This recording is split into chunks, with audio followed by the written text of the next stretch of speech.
Starting soon, the Monday Market Highlights podcast will be exclusively available on Milford's new podcast channel called On Track with Milford. Search On Track with Milford on your podcast app and tap subscribe so you don't miss out on any episodes.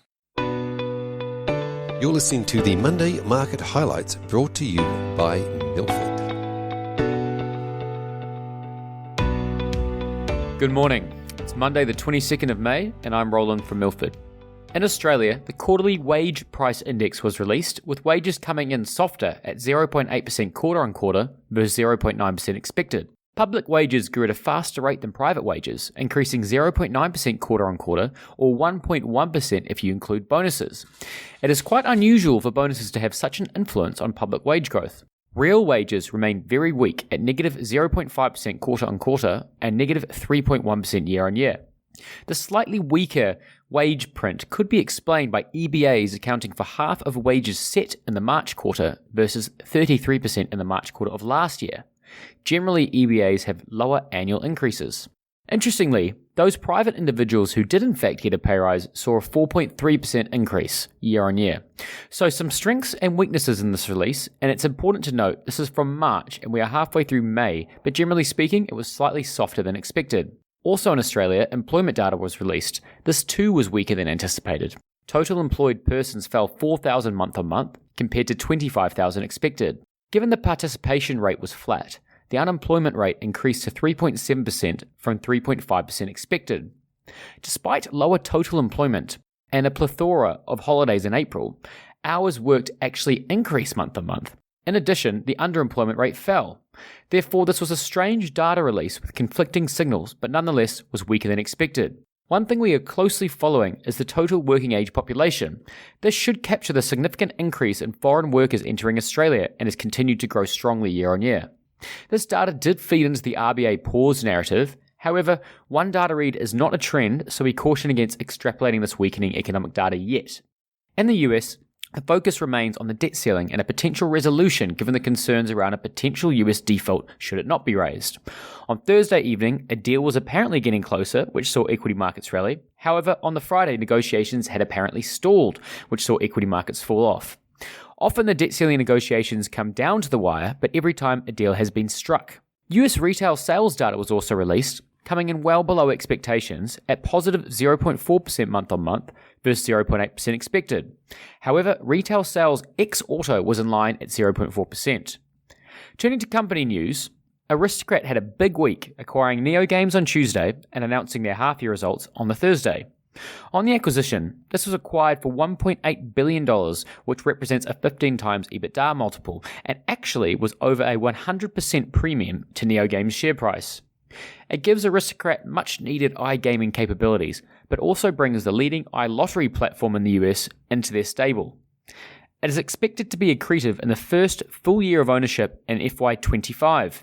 On the result, it was ahead of market expectations, but was of a lower quality than hoped. The beat was driven by a strong America's land-based result, but lower interest and a better currency drove a chunk of it, which the market didn't like. The digital business also continues to adjust post-COVID, with operating profit down around 15% year on year. There were, however, a number of other positives to point out, including an expectation of improving second half margins, a reiteration of guidance, and a new gearing target, which implies more buybacks in the future.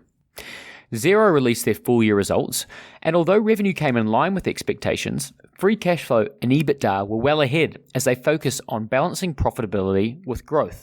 The annualized monthly recurring revenue metric also implied some good revenue upgrades for the up-and-coming financial year. XERO rallied 9% on the day of the result and 5% the day after.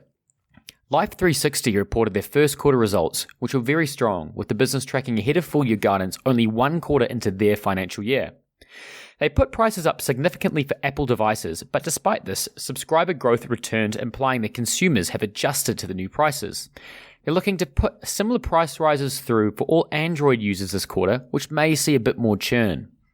Operating cash flow and EBITDA continue to improve, but they're admittedly being helped by heightened share-based payments. 360 rallied 12% on the day, ending up 21% for the week.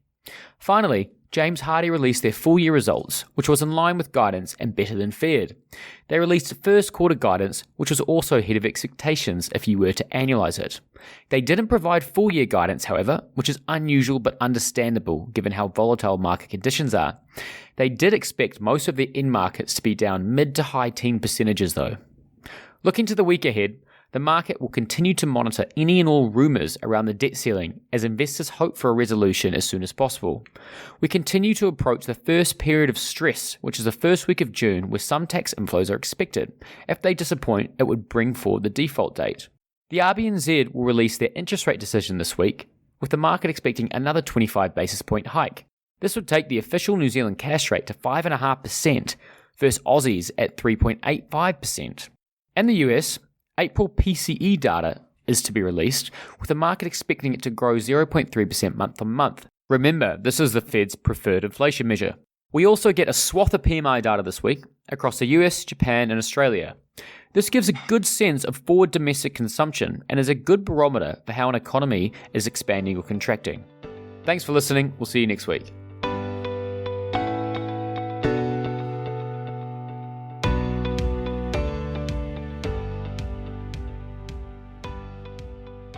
Don't forget, this podcast is moving to Milford's new podcast channel. Search On Track with Milford on your podcast app and tap subscribe so you don't miss out.